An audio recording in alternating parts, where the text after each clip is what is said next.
Capítulo 476. Lección sobre el cuidado de las almas y perdona a los dos pecadores castigados con la lepra. El abrupto nudo de Yiftael domina al norte, impidiendo la visión del horizonte, pero en los lugares en que las laderas escarpadas de este grupo montañoso comienzan y se muestran casi a pico al camino de las caravanas que da a Tolemaida, va hacia Séfori y Nazaret. Se ven muchas caravanas entre peñas saledizas suspendidas sobre el abismo que cumplen la función del techo y base de estos antros. Como siempre, cerca de los caminos más importantes, aislados pero al mismo tiempo lo suficientemente cercanos como para ser vistos y socorridos por los viandantes, hay leprosos. Una pequeña colonia de leprosos que lanzan su grito de aviso e invocación al ver pasar a Jesús con Juan y Abel alza la cara hacia ellos diciendo, este es aquel del que yo les hablé. Estoy llevándolo a donde los dos, que ustedes ya sabéis. ¿No tenéis nada que pedir al hijo de David? Lo que pedimos todos, pan, agua, para saciarnos mientras los peregrinos pasan. Después en invierno, el hambre. Yo no tengo comida hoy, pero tengo conmigo la salud. Pero la sugestiva invitación a recurrir a la salud no halla eco, y los leprosos se retiran del risco, volviendo las espaldas y dando la vuelta al espolón del monte para ver si otros peregrinos vienen por el otro camino, y creo que son marineros gentiles o completamente idólatras. Han venido hace poco expulsados de Tolemaida, venían de África y no sé cómo se han enfermado. Sé que salieron sanos de sus países y después de un viaje largo por las costas africanas para hacerse con marfil y también creo que con perlas para venderlas a los mercaderes latinos, han llegado aquí enfermos. Los magistrados del puerto los han aislado y han quemado hasta la nave.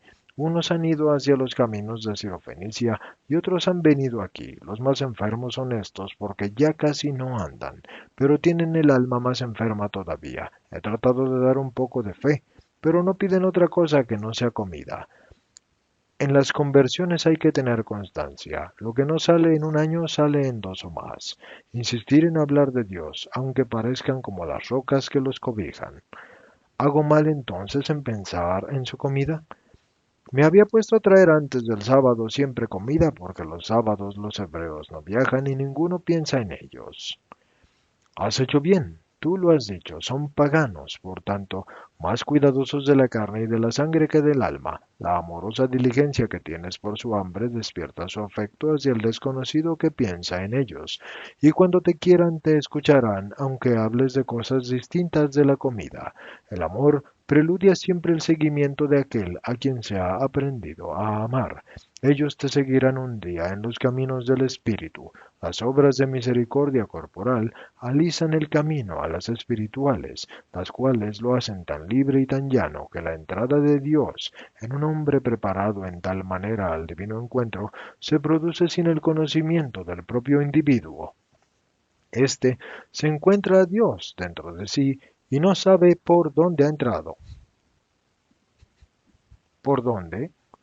Algunas veces, tras una sonrisa, tras una palabra de piedad, tras un pan. Ha empezado la apertura de la puerta de un corazón cerrado a la gracia y ha empezado el camino de Dios para entrar en ese corazón. Las almas son la cosa más variada que existe, ninguna materia, y son muchas las materias que hay en la tierra, y es tan variada en sus aspectos como lo son las almas en sus tendencias y reacciones. ¿Veis este corpulento terebinto? Está en medio de un entero bosque de terebintos semejantes a él en la especie. ¿Cuántos son? Centenares, miles quizás, quizás más. Cubren esta abrupta ladera de monte dominado con su aroma áspero y saludable de resinas, todos los demás olores del valle y del monte, pero fijaos, mil y más, pero no hay siquiera uno que en grosor o altura o corpulencia o inclinación o disposición sea igual a otro, si se observa bien, uno derecho como hoja de cuchillo, otro vuelto hacia septentrión o mediodía o a oriente u occidente, uno nacido todo en tierra, otro allá en un risco, que no se sabe ni cómo éste puede sostenerlo, ni cómo el árbol puede sostenerse tan pendiente en el vacío. casi haciendo de puente con la otra ladera que se alza sobre aquel torrente, ahora seco, pero muy turbulento en las épocas de lluvia, uno retorcido como si un cruel lo hubiera forzado cuando era todavía una tierna planta y otro sin defectos, uno acopado casi hasta el pie y otro sin frondas, apenas con un penacho en su cima, aquel con ramas solo en la derecha y aquel otro frondoso abajo y reseco arriba, y en la cima quemada por un rayo, este muerto, que sobrevive en una obstinada rama, única, nacido casi en la raíz y recogiendo un resto de savia que en lo alto había muerto, y este, el primero que os he señalado, hermoso a más no poder, tiene acaso una rama, una ramita, una hoja. ¿Qué digo diciendo una hoja respecto a los miles que tiene? ¿Igual a otra? Parecen iguales, pero no lo son. Miren esta rama, la más baja, observen la parte alta de ella, solo la cima de la rama. ¿Cuántas hojas habrá en ese extremo? Quizás 200 agujas verdes y finas. Y no obstante, miren, ¿hay una igual a otra en color, vigor, lozanía, flexibilidad, aspecto o edad? No la hay. Así son las almas. Hay tantas diversidades de tendencias y reacciones como almas existen, y no es buen maestro y médico de almas el que no sabe conocerlas y trabajarlas según sus distintas tendencias y reacciones. No es trabajo fácil, amigos míos. Se requiere estudio continuo, costumbre de meditar que ilumina más que cualquier larga lectura de textos fijos. El libro que debe estudiar un maestro y médico de almas es las almas mismas, tantas hojas como almas, y en cada hoja muchos sentimientos y pasiones pasados, presentes y en embrión. Por tanto, estudio continuo, atento y meditativo, paciencia constante, aguante, fortaleza en saber curar las llagas más pútridas, para curarlas sin dar muestra de asco, cosa que humillaría al allegado y al llagado, y sin falsa de piedad, que por no hacer sufrir, descubriendo la podredumbre y no limpiar por temor a hacer sufrir la parte corrompida, deja que el mal se haga gangrena y que corrompa todo el ser. Prudencia al mismo tiempo, para no profundizar con modos demasiado rudos las heridas de los corazones y para no infectarse con su contacto por el alarde de la seguridad de que no se teme la infección al tratar con los pecadores. Y todas estas virtudes necesarias para el maestro y médico de almas, donde hallan su luz para ver y entender su paciencia, a veces heroica y para perseverar recibiendo frialdad y alguna vez ofensas, su fortaleza para curar sabiamente y su prudencia para no perjudicar al enfermo ni perjudicarse a sí mismo, en el amor, siempre en el amor. El amor da luz a todo, da sabiduría, da fortaleza y da prudencia, y preserva de las curiosidades que son la vía de asunción de las culpas curadas. Cuando uno es todo amor no pueden entrar en él ningún deseo ni ninguna ciencia, sino sólo los del amor. ¿Ven? Los médicos dicen que cuando uno estuvo agonizando por una enfermedad difícilmente vuelve a enfermar de ella porque ya su sangre la ha recibido y la ha vencido. El concepto no es perfecto, pero tampoco yerra en todo. Pero el amor, que es salud en vez de enfermedad, produce eso que dicen los médicos, y para todas las pasiones no buenas. El que ama fuertemente a Dios y a los hermanos no hace nada que pueda causar dolor a Dios y a los hermanos. Por eso, incluso acercándose a enfermos del espíritu y viniendo a saber cosas que el amor hasta entonces había velado, no se corrompe con ellas porque permanece fiel al amor y el pecado no entra. ¿Qué fuerza puede tener la sensualidad para quien ha vencido la sensualidad con la caridad? ¿Qué fuerza pueden tener las riquezas para quien en el amor a Dios y a las almas encuentra todo un tesoro? ¿Qué la guía? ¿Qué la avaricia? ¿Qué la incredulidad? ¿Qué la asidia? ¿Qué la soberbia? Para quien solo siente el apetito de Dios, para quien se da él mismo incluso, él mismo para servir a Dios, para quien en su fe encuentra todo su bien, para quien se siente aguijado por la llama incansable de la caridad y obra incansablemente para dar la alegría a Dios, para quien conoce a Dios, amarlo es conocerlo, y ya no puede ensoberbecerse porque se ve cuál es respecto a Dios. Un día Van a ser sacerdotes de mi iglesia y van a ser por tanto los médicos y maestros de los espíritus. Recuerden estas palabras mías porque no van a ser sacerdotes, o sea, ministros de Cristo y maestros y médicos de almas, por el nombre que llevan, ni por el indumento, ni por las funciones que van a ejercer, sino que lo van a hacer por el amor que posean. El amor les va a dar todo lo que se necesita para hacerlo, y las almas, todas distintas entre sí, alcanzarán una única semejanza, la del Padre, si saben trabajarlas con el amor. Qué hermosa lección, maestro, dice Juan. Pero, ¿lograremos algún día nosotros ser así? Añade Abel, y Jesús mira al uno y al otro, y luego pasa el brazo sobre los hombros de ambos, y los estrecha contra sí, y el uno a la derecha y el otro a la izquierda, y los besa en el pelo y les dice, vosotros lo lograréis porque habéis comprendido el amor. Siguen andando todavía un tiempo, cada vez con más dificultad por la escabrosidad del sendero tallado casi en el borde del monte. Abajo, lejos, hay un camino y se ve a la gente en camino por él. Detengámonos, maestro, ahí. ¿Ves? Desde aquella plataforma de roca los dos están descolgando hasta los viandantes un cesto con una soga, y tras la plataforma está su gruta. Ahora los llamo. Y adelantándose lanza un grito mientras que Jesús y Juan se quedan retrasados y ocultos tras tupidos arbustos. Pocos instantes y luego una cara. Llamemos la cara porque está encima de un cuerpo, pero podría llamarse también morro, monstruo, pesadilla. Se asoma por encima de unos arbustos de zarzamora. ¿Tú? ¿Pero que no te habías marchado para los tabernáculos? He encontrado al maestro y he vuelto atrás. Él está aquí. Si Abel hubiera dicho Yahvé aletea sobre vuestra cabeza, muy probablemente habría sido menos repentino y reverberante el grito, y el acto y el impulso de los dos leprosos, porque mientras Abel hablaba, se habían asomado también el otro para echarse afuera a la plataforma en pleno sol, y para postrarse rostro en tierra gritando, Señor, hemos pecado, pero tu misericordia es más grande que nuestro pecado, y lo gritan sin siquiera asegurarse si Jesús está verdaderamente ahí o si está todavía lejos, en camino hacia ellos. Su fe es tal que hace ver hasta que los ojos por las llagas de los párpados y la rapidez con que ellos se han arrollado al suelo, sin duda que sí lo han visto. Jesús avanza mientras ellos esto repiten.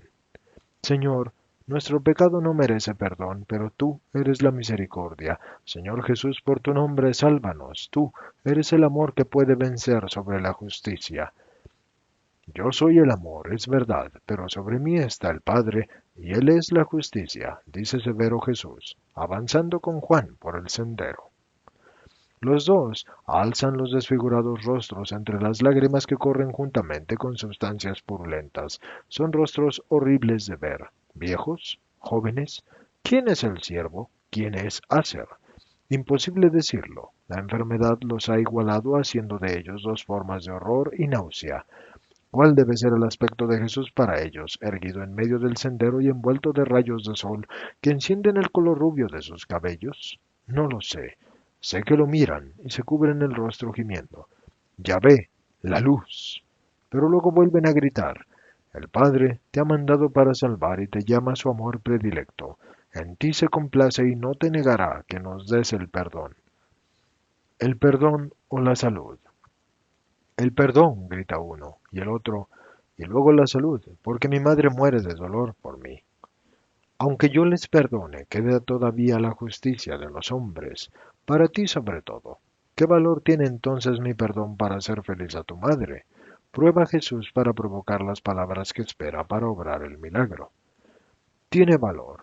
Ella es una verdadera israelita y quiere para mí el seno de Abraham. Y para mí no existe ese lugar en espera del cielo, porque he pecado demasiado, demasiado, tú lo has dicho. Demasiado, es verdad, pero tú. Oh, aquel día estaba tu madre. ¿Y dónde está tu madre ahora? Ella tenía compasión de la madre de Abel, lo vi. Y si ahora oyera, tendría compasión de la mía. Jesús, Hijo de Dios, piedad en nombre de tu madre. ¿Y qué haríais después? Después, y se miran consternados. El después es la condena de los hombres, el desprecio o la fuga y el destierro ante la perspectiva de la curación tiemblan como por una incolumnidad perdida. ¿Cuánto le importa al hombre la vida? Los dos sorprendidos en el dilema de curarse y ser condenados por la ley de los hombres, o vivir leprosos, casi prefieren vivir leprosos, y lo dicen y lo confiesan con estas palabras. El suplicio es horrendo, lo dice sobre todo el que comprendo que es Aser, uno de los dos homicidas. Es horrendo, pero al menos es justicia. Vosotros ibais a aplicárselo a este inocente tú, por sucios fines, y tú, por un puñado de monedas. Es verdad, oh Dios mío, pero Él nos ha perdonado, perdona tú también. Significa que moriremos, pero el alma se salvará. Y la mujer de Joel fue lapidada por adúltera. Sus 4 hijos viven en continuas privaciones con la madre de ella porque los hermanos de Joel han echado como a espurios apoderándose de los bienes de su hermano. ¿Lo sabéis? Nos lo dijo Abel. ¿Y quién lo satisface por su desventura? La voz de Jesús es un trueno, verdaderamente es voz de Dios y juez, y da miedo, y solo bajo el sol erguido y rígido es figura de espanto, y los dos lo miran con miedo, a pesar de que el sol debe sulfurar sus heridas, no se mueven, como tampoco se mueve Jesús envuelto todo por el sol, y los elementos pierden el valor en esta hora de almas, y pasa un rato y Aser dice, que Abel vaya donde está mi madre si quiere amarme del todo, y le diga que Dios me ha perdonado y que yo no te he perdonado todavía. Pero lo harás, porque tú ves mi corazón. Yo no te he perdonado todavía. Y que le diga a todos mis bienes que vayan a los hijos de Joel por voluntad mía, sea que muera o sea que viva, renuncio a las riquezas que me han hecho vicioso. En esta forma Jesús sonríe y se transfigura en la sonrisa, pasando del rostro severo al rostro compasivo, y con mudada voz dice, sí que veo vuestro corazón, levantaos y alzad vuestro espíritu a Dios bendiciéndolo. Separados como estáis del mundo, podéis iros sin que el mundo sepa de vosotros, y el mundo se espera para procuraros la manera de sufrir y espiar. ¿Nos salvas, Señor? ¿Nos perdonas? ¿Nos curas? Sí, os dejo la vida, porque la vida es sufrimiento especialmente para quien tiene recuerdos como los vuestros, pero ahora no podéis salir de aquí. Abel debe venir conmigo y debe ir como todos los hebreos a Jerusalén. Aguardad a que regrese, lo cual coincidirá con vuestra curación. Él se ocupará de llevaros al sacerdote y de avisar a tu madre, y yo le diré a Abel lo que debe hacer y cómo lo debe hacer. ¿Podéis creer en mis palabras aunque me marche sin curaros? Sí, Señor, pero repítenos que perdonas a nuestro espíritu. Esto sí. Luego todo vendrá cuando quieras tú. Yo los perdono, renaced con un espíritu nuevo y no queráis volver a pecar, y recordad que además de absteneros de pecar, debéis llevar a cabo actos de justicia encaminados a anular completamente vuestra deuda ante los ojos de Dios, y que, por tanto, vuestra penitencia debe ser continua, porque grande es vuestra deuda, muy grande. La tuya en particular toca todos los mandamientos del Señor. Piensa y verás que ni uno queda excluido. Te olvidaste de Dios y pusiste la carne como ídolo tuyo, transformaste las fiestas en días de delirios ociosos, ofendiste e infamaste a tu madre, y contribuiste a matar y a querer matar, y robaste la existencia, y querías robar un hijo a una madre, y privaste de padre y madre a 4 niños, y fuiste lujurioso, y levantaste falso testimonio, y deseabas impúdicamente a una mujer que era fiel a su difunto esposo, y deseaste los bienes de Abel tanto que quisiste eliminar a Abel para apoderarte de ellos. Y Aser, ante cada una de estas proposiciones, gime, es verdad, es verdad. Como ves, Dios habría podido reducirte a cenizas sin recurrir al castigo de los hombres, y te ha preservado para que yo pudiera salvar a uno más, pero la mirada de Dios te vigila y su inteligencia recuerda, podéis marcharos, y se vuelve y regresa a la espesura junto a Abel y a Juan, que había buscado refugio bajo los árboles de la ladera. Y los dos todavía desfigurados y quizás sonrientes, pero ¿quién puede decir cuando uno sonríe con un leproso? Con la voz típica de los leprosos que es estridente y metálica y carente de continuidad y con bruscas disonancias que entonan mientras él baja el monte por el sendero pavoroso. El Salmo 114, citado aquí según la Vulgata en la Neovulgata, pasó a constituir la primera parte del Salmo 116. Amo al Señor porque escucha el grito de mi oración. Se sienten felices, dice Juan. Yo también, dice Abel. Pensaba que los ibas a curar inmediatamente, dice Juan. Yo también, como hace siempre. Han sido grandes pecadores. Esta espera es justa para quien ha pecado tanto. Ahora escucha, Ananías. Me llamo Abel, señor, dice sorprendido el joven, y mira a Jesús como para preguntarse, ¿por qué se equivoca? Y Jesús sonríe. Para mí eres Ananías, porque verdaderamente pareces nacido de la bondad del Señor. Sélo cada vez más y escucha. Al regreso de los tabernáculos, irás a tu ciudad y le dirás a la madre de Aser que haga lo que el hijo desea y que ello sea llevado a cabo de la manera más solícita, dado todo como reparación, menos un décimo.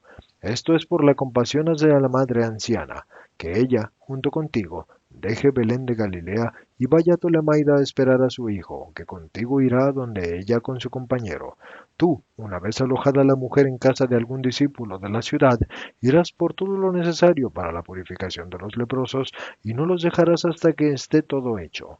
Que el sacerdote no sea de los que saben del pasado, sino de otros lugares. Y después vuelves a tu casa o te unes a los discípulos, y ellos, los curados, tomarán el camino de la expiación. Yo digo lo indispensable y dejo al hombre libre de actuar después. Bajan y bajan incansables, a pesar de las asperezas del camino y el calor del sol, incansables y silenciosos durante mucho tiempo, y luego Abel rompe el silencio diciendo, Señor, ¿te puedo pedir una gracia? ¿Cuál? Que me dejes ir a mi ciudad, me desagrada dejarte, pero aquella madre, ve, pero no te demores, apenas vas a tener el tiempo de llegar a Jerusalén. Gracias, Señor. La veré solo a ella, una pobre anciana avergonzada de todo desde que Aser pecó, pero ahora volverá a sonreír. ¿Qué debo decirle en tu nombre? Que sus lágrimas y oraciones han obtenido la gracia y que Dios la anima a aumentar su esperanza y que la bendice. Pero antes de separarnos vamos a detenernos una hora, no más. No es tiempo de altos en el camino. Luego tú irás por tu parte, yo y Juan por la mía y por atajos. Y tú, Juan, te adelantarás a donde mi madre, y le llevarás esta saca con la ropa de lino y vendrás. Con la de lana irás a decirle que quiero verla y que la espero en el bosque de Matatías, el de la mujer, ya sabes. Habla a solas con ella y ven pronto. Sé dónde está el bosque, y tú, solo, ¿te quedas solo? Me quedo con mi padre. No temas, dice Jesús, alzando la mano y poniéndola sobre la cabeza del discípulo predilecto que está a su lado, sentado en la hierba, y le sonríe mientras dice, pero deberíamos estar ahí al caer de la tarde. Maestro, ¿cuándo debo darte una satisfacción? Yo no siento el cansancio, ya lo sabes, y además, donde la madre, es como ir llevado por los ángeles, y bueno, no está muy lejos. Nunca está lejos lo que se hace con alegría, pero tú pasarás la noche en Nazaret. ¿Y tú? ¿Y yo? Yo estaré con el Padre mío después de haber estado con mi madre un poco, y luego al alba me pondré en camino, tomando el camino del Tabor sin entrar a Nazaret. Ya sabes que tengo que estar en Yisrael a la aurora de pasado mañana. Te vas a cansar mucho, maestro, y ya lo estás. Tendremos tiempo de descansar en invierno, no temas, y no esperes poder ir evangelizando, siempre con paz, como aquí. Haremos muchas paradas, y Jesús agacha la cabeza pensativo, dando mordiscos a su pan, más para hacerle compañía a los dos, los cuales, jóvenes y contentos de estar con el maestro, comen con gusto, que más que por ganas de comida. Tanto es así, que deja de comer el Señor y se sume en uno de sus silencios, respetado por los otros dos que callan, y descansan a la sombra fresca del monte, descalzos los pies para buscar la frescura en la hierba nacida a los pies de los robustos troncos, y se adormilarían incluso, pero Jesús alza la cabeza y dice, Vamos, en la bifurcación nos separaremos. Atadas las sandalias se ponen en camino, y la sombra del bosque y el viento que viene del septentrión los ayuda a soportar la pesantez de esta hora todavía caliente, aunque ya no tórrida, como en los meses del pleno verano.